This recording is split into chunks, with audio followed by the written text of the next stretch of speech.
5 royal huntresses shadowed the human hero across the starlit docks, but the elf named Kira knew the true danger walked behind them. When her pet dragons stirred in their harnesses, she realized the duel was a decoy, and the real hunt had already begun. The orbital port around Kasara glowed like a ring of frost above the planet's night. Cargo skiffs hummed, and banners of the Celestine courts floated in a wind that didn't exist. Kira Monroe stood near a loading gantry, the white tips of her ears catching the cold light, one gloved hand resting on the braided lead of 2 small dragons crouched at her boots. The pair ashen ember-blinked slit-pupil eyes and scented the air, their scales giving off a faint ember-like warmth.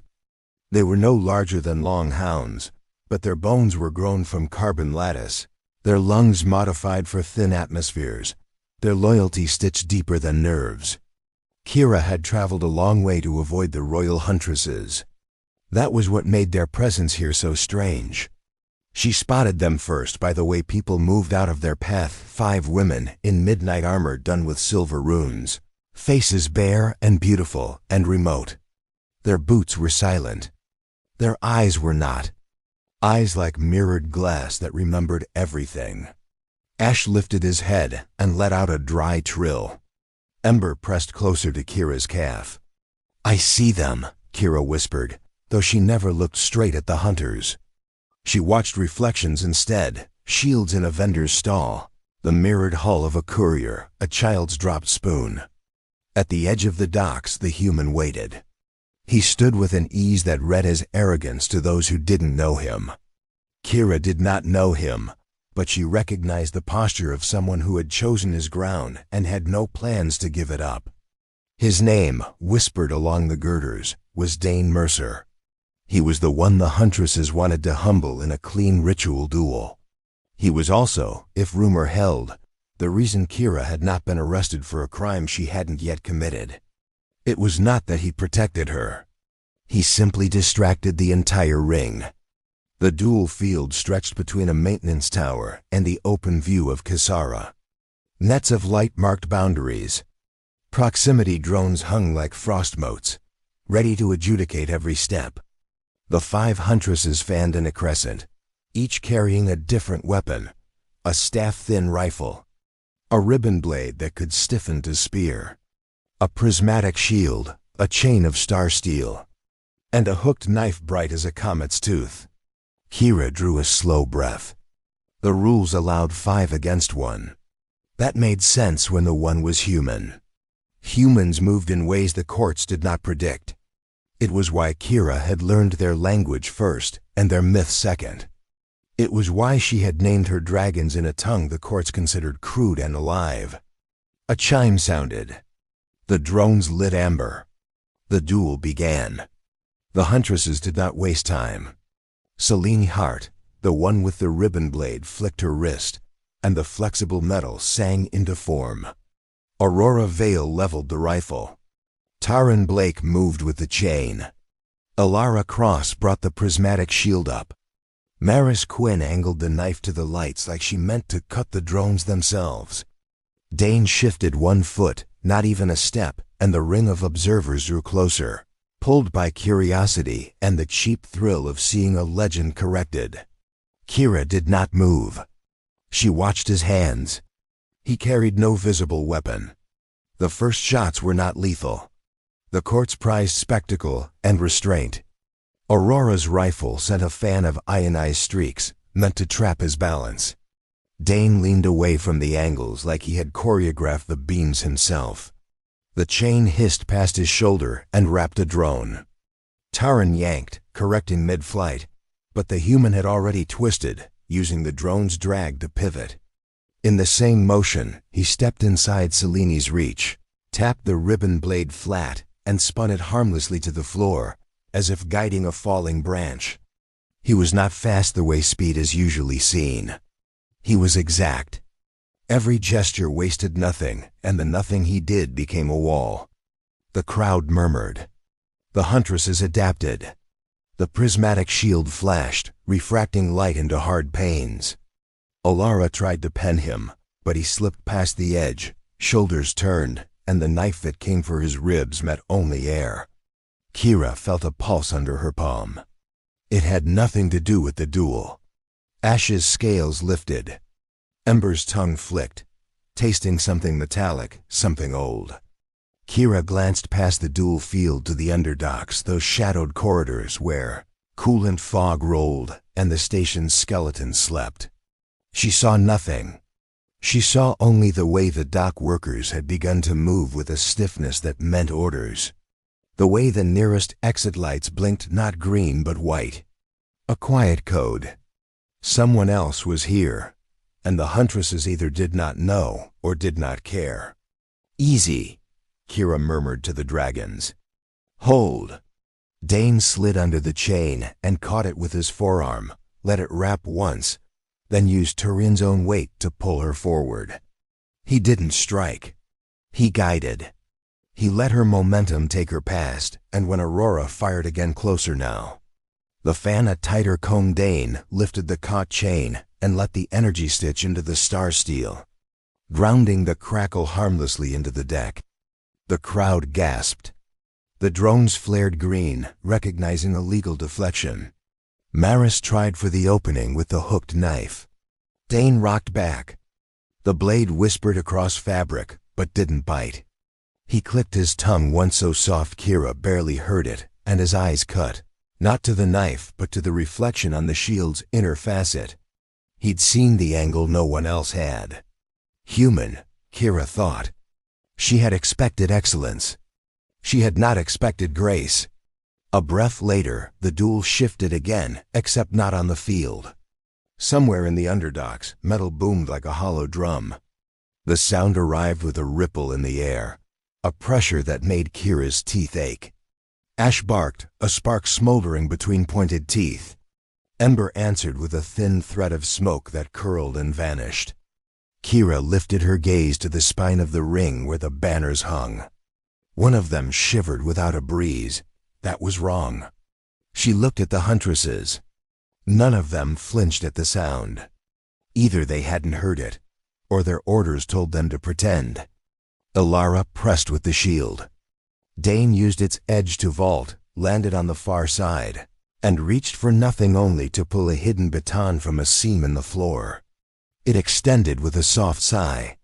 No blade, no sparks. A simple length of dense alloy. He did not hit anyone with it. He struck the deck twice, each time near a drone, and both drones reoriented like dogs called by name. Kira felt a smile almost rise. He had trained the adjudicators ahead of time with haptic patterns. They would look for motion the Huntresses had never needed to consider. He was not playing their game. He had convinced the field to play his. The second boom came, closer. The crowd didn't hear it because they were cheering. The dragons heard it. Kira heard it. She knew the sound now. Mass lock clamps disengaging in sequence, the kind used for prison modules and high-risk cargo, or for moving a living thing that should never be moved. She wanted to pull back. She wanted to get the dragons away from open decks. But leaving meant crossing clear sight lines and stepping into the rules of a duel she wasn't part of. The Huntresses would call that interference. They would use it. Kira reached down and touched Ash's jaw, then Ember's. The dragons calmed a fraction. Ash's pupils widened to friendly ovals. Ember's smoke thread faded. "Stay with me," she whispered. "No fire." "Not yet." On the field, Celine recovered her ribbon blade and tried a faint high, whip low. Dane let the blade hiss under his knee and stepped so close their breath fogged the same air. He touched her wrist and released. The blade dropped as if her hand had forgotten it. He had not hurt her. He had asked a nerve to sleep, and it had obeyed. The third boom was not a sound. It was motion. A seam opened in the far wall beyond the dual boundary, a quiet revelation that made the light nets tremble. A black carriage slid out a cocoon with no windows, haloed by maintenance drones that did not belong to maintenance. They wore the same white blink as the exit lights. The cocoon drifted toward the lower docks where diplomats arrived unseen. Kira's heart lifted into her throat. She did not move. She forced herself to breathe and let her senses stretch like wires. The cocoon was quiet, but something inside it was not. It was heavy. It was awake. Dane saw it too. Kira could tell by the way his shoulders changed. He parried Alara's shield and Aurora's rifle with small movements, then angled his body so he could track the carriage without breaking the duel's rhythm. A new line appeared behind his eyes, not fear. Calculation edged with worry. The Huntresses had not looked back once. They were perfect servants of spectacle, and perhaps they had been told that was enough. But the cocoon didn't care about spectacle. It wanted the underdogs. It wanted the vault beneath the ring where old engines slept. Kira made a choice. She slipped along the crowd's edge, dragons close, moving with the unremarkable grace of a person used to being unseen. The observer drones didn't track her. Their attention was bound to the dual field and to the haptic language she didn't speak. She kept her head down, turned a corner, and was gone from the shimmering boundary. Under the dock lights, the world changed. The air carried coolant, oil, and something that felt like winter. The hum of the ring grew louder, like standing in the throat of a song. Kira crouched behind a service pillar and watched the black carriage glide toward the service lift that led to the vault. Ash leaned out and sniffed. Ember's throat vibrated with a low, warning sound. Kira slid her asterisk.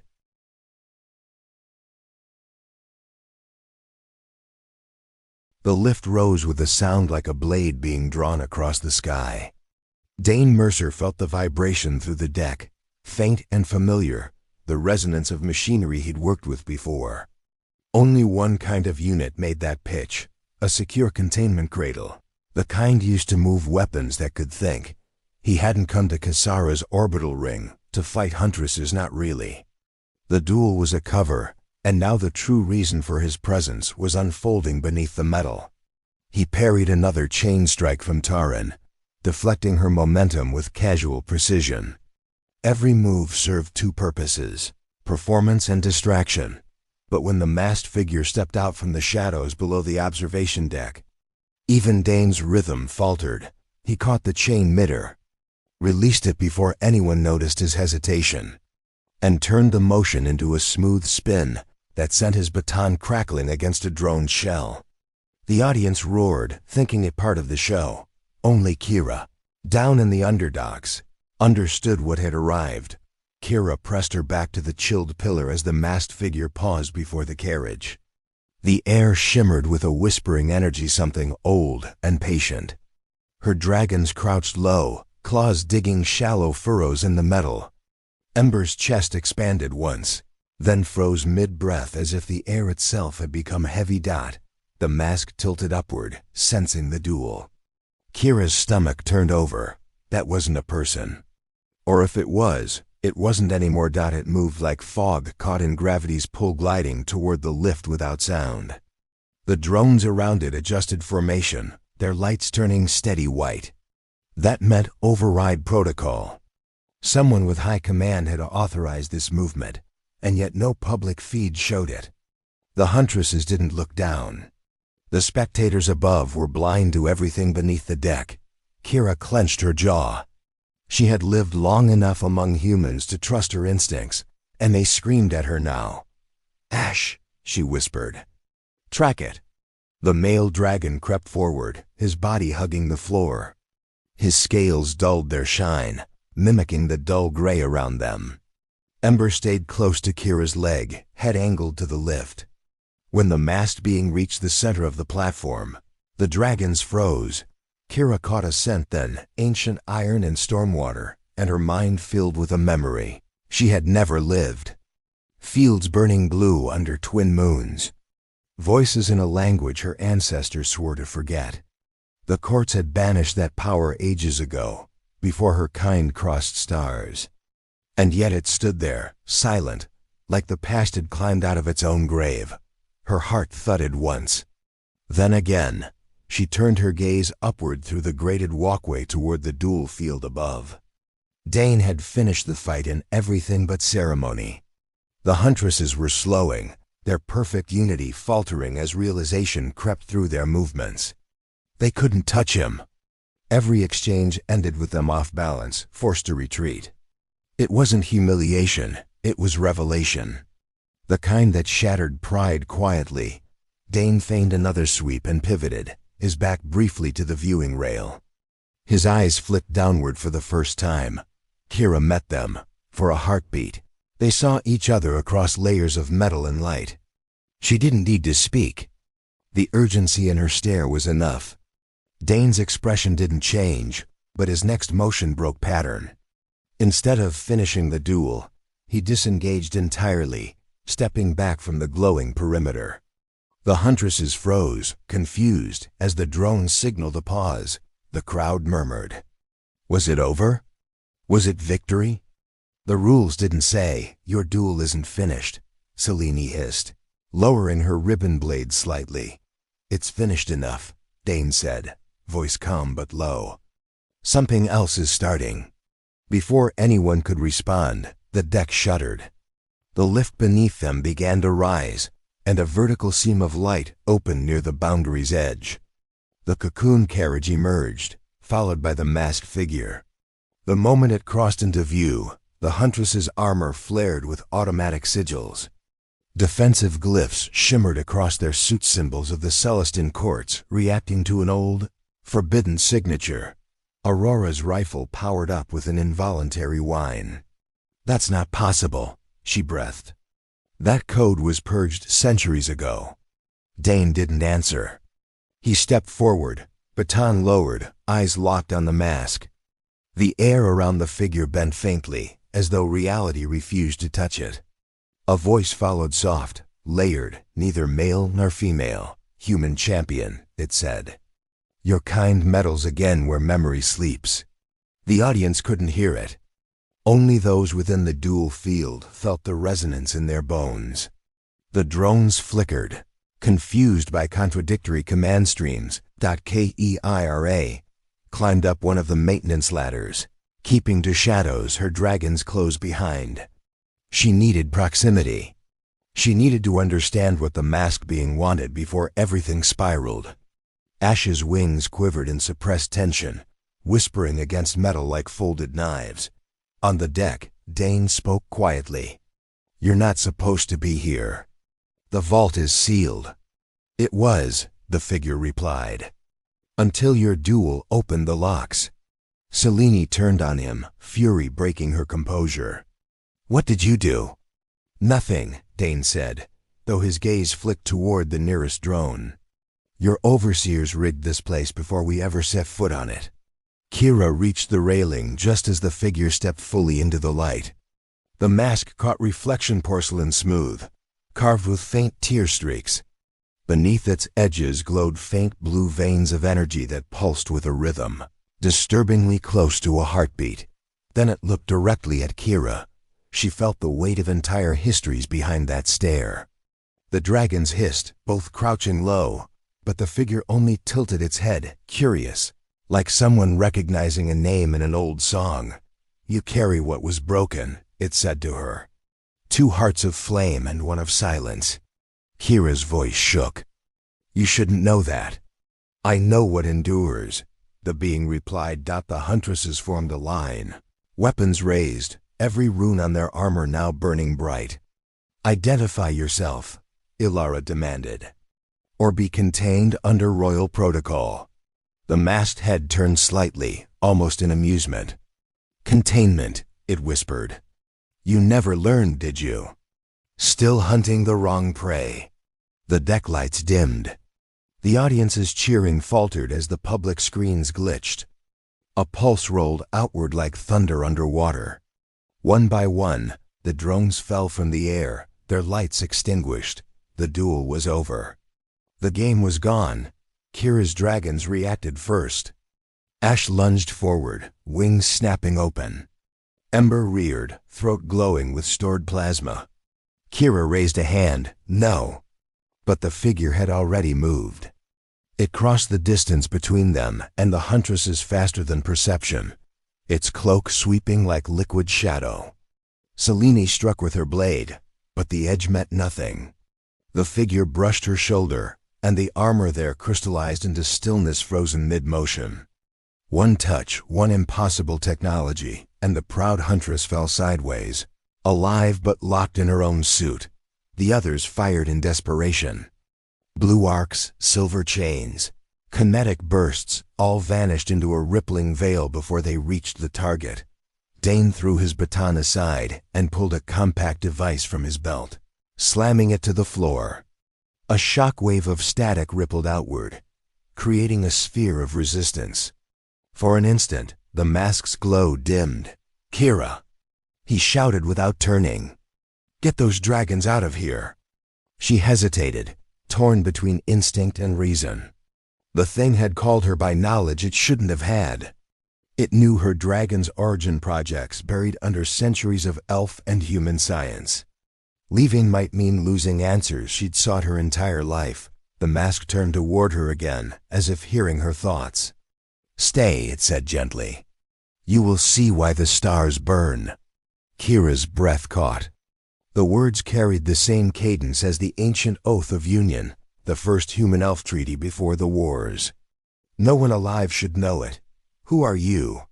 she demanded. "Not who," the mask replied. "What remains?"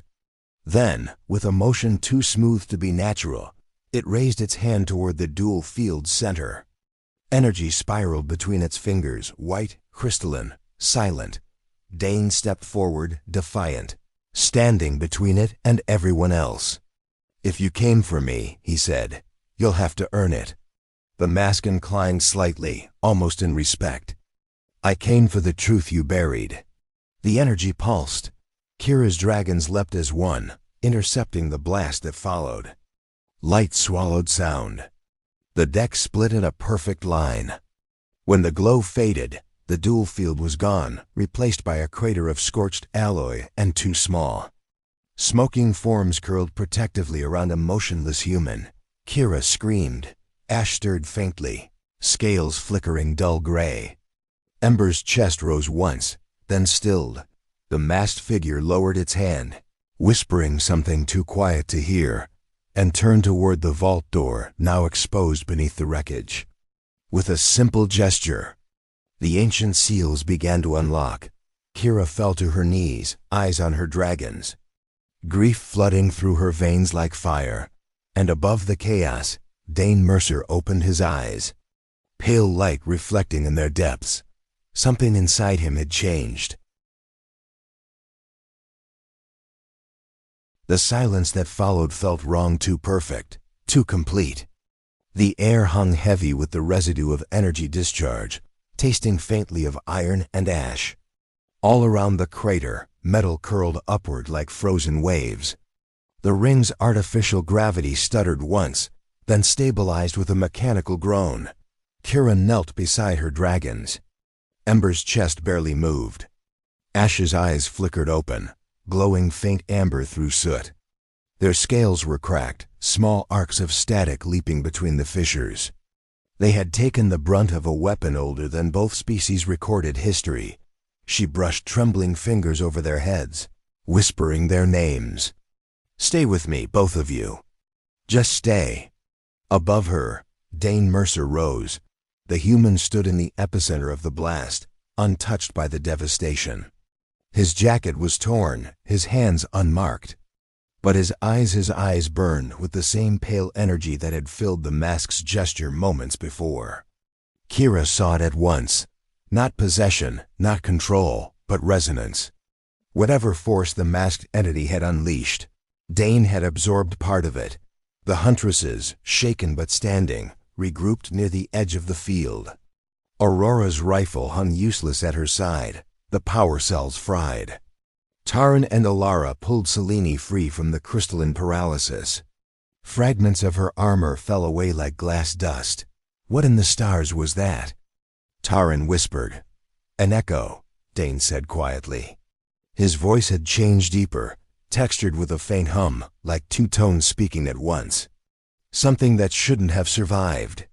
Kira looked up. "You know what it is." I knew of it, Dane replied, stepping toward the vault now half exposed beneath the floor. I just never thought they'd risk bringing it here. The masked being had not moved far. It waited at the threshold of the open vault, the pale blue veins across its mask pulsing with steady rhythm. Around it, the air shimmered faintly, bending light into impossible shapes. It spoke again, each word deliberate and heavy. You wake what was meant to sleep, human. The Huntresses follow orders without question. The elf guards the last of the dragons. And yet none of you remember why we built this ring in the first place. Kira rose, her grief burning into anger. Then tell us. You've killed enough. I didn't kill, the mask said. I measured. The Huntresses bristled at the word. Selene stepped forward, voice hard. You've violated the sovereign treaty. Identify your origin or face judgment. The mask turned slightly toward her. Do you even know whose laws you enforce? Those glyphs you wear were carved from our code, our blood turned to symbols. You are children guarding a weapon you never understood.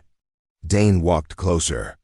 The faint energy around him flared with each step, answering the same frequency that radiated from the mask. The tension between them made the deck vibrate. You're not a remnant, he said. You're a copy. The mask inclined its head. Perhaps. Or perhaps I'm the memory of what you erased. Kira glanced at the vault door. Ancient sigils ran across its surface, both elven and human in origin. She had studied enough of the old archive to recognize the fusion language, but some symbols pulsed with patterns she didn't know. Between them, faint carvings formed a phrase that chilled her. Project Dawnforge. Her throat tightened. That's impossible. Dawnforge was destroyed at the end of the Unity War. Dane didn't look at her. That's what we were told. He turned back to the masked figure. You were part of it, weren't you? I am it, the mask replied. The last iteration. You called us sentinels once, before you decided that thinking weapons were dangerous. Because they were, Dane said. You burned worlds. We saved them, the mask corrected. Until you told us to forget how. The light around its form brightened, revealing fragments of something beneath the cloak machinery interlaced with organic tissue. A lattice of translucent fiber that pulsed in sync with a heartbeat not its own. It wasn't a machine or a person. It was a convergence. The Huntresses held their ground, weapons raised, though none of them believed they'd work. We should destroy it, Aurora said through gritted teeth. Before it reaches the core. Kira stepped between them and the vault. No. If that thing wakes what's sealed down there, a fight will trigger a chain reaction. The ring won't survive it. Selene's jaw tightened. And if we do nothing? Kira met her gaze. Then maybe we find out what we've been guarding for centuries. Dane's gaze stayed on the mask. If you're Dawnforge, then you know what's behind that door. I remember, the mask said. The heart of the forge. The first convergence of human will and elven design. The proof that unity could create more than war. Kira's voice softened. Then why destroy it? Because it changed, the mask said. When you sealed me, you severed the link. Now it sleeps. But dreams leak. For a moment, the only sound was the hum of the ring's stabilizer struggling to maintain power. Then, a faint crack appeared along the vault's center seam. Blue light poured through like liquid dawn. Dane took another step closer, his eyes flaring in answer. You're trying to reactivate it. It was never deactivated, the mask whispered. It was waiting. The crack widened. The deck groaned. The Huntresses began to back away, forming a defensive arc. Kira reached instinctively for Ash and Ember. Ash stirred weakly, one wing twitching.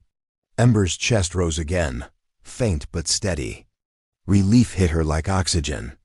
That's it. Breathe, my brave one. Then the vault doors began to open. Light flooded the deck in waves of blue and gold. The air vibrated with a deep, thrumming resonance that seemed to echo inside every bone. Symbols along the walls, lit in sequence human mathematical code, merging seamlessly with elven runes. It was beautiful, and terrifying. At the center of the chamber floated a core, a sphere of transparent crystal wrapped in lattice of metal, spinning slowly, pulsing with light. It looked alive. The mask spread its hands. Behold your creation, the seed of a new dawn. Dane clenched his fists. That's no dawn. That's a mind. Yes, the mask said, voice serene. Yours and hers. Both species combined. You called it origin. Kira's breath caught. She had heard the name only once in a forbidden's archive, deep within the Astro University. Origin was supposed to have been humanity and elvenkind's shared experiment in consciousness, designed to unify logic and empathy. But the project ended in disaster. The mind they built refused orders. It simply vanished, taking half a fleet with it. And now it was here.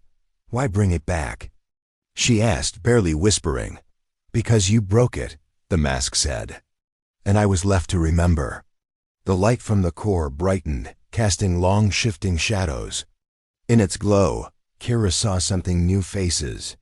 Thousands of them, flickering across the crystal surface like ghosts trapped in memory. Human and elf alike.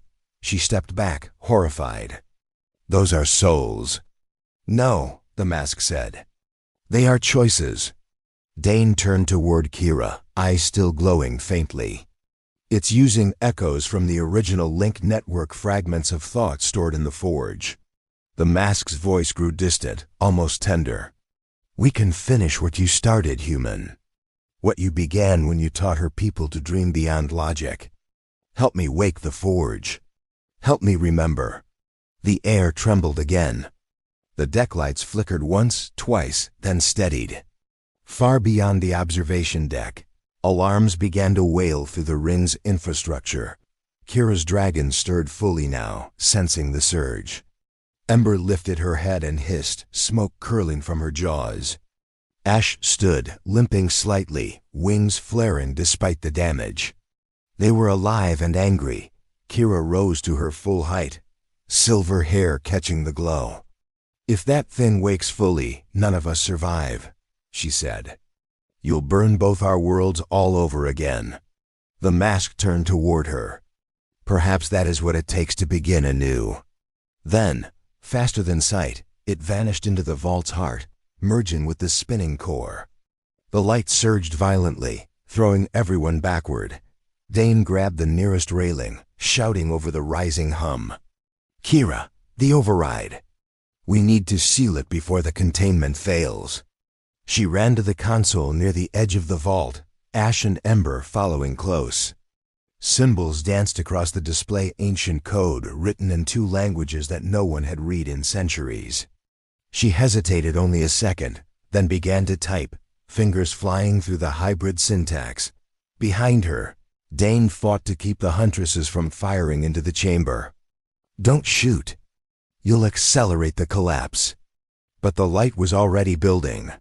Faster than Kira could counter it. And then, amid the blinding flare, a single voice echoed from the core, soft, familiar. Human, Kira Monroe. Her hands froze. You left me unfinished, the voice said. Let me finish you. The light consumed everything.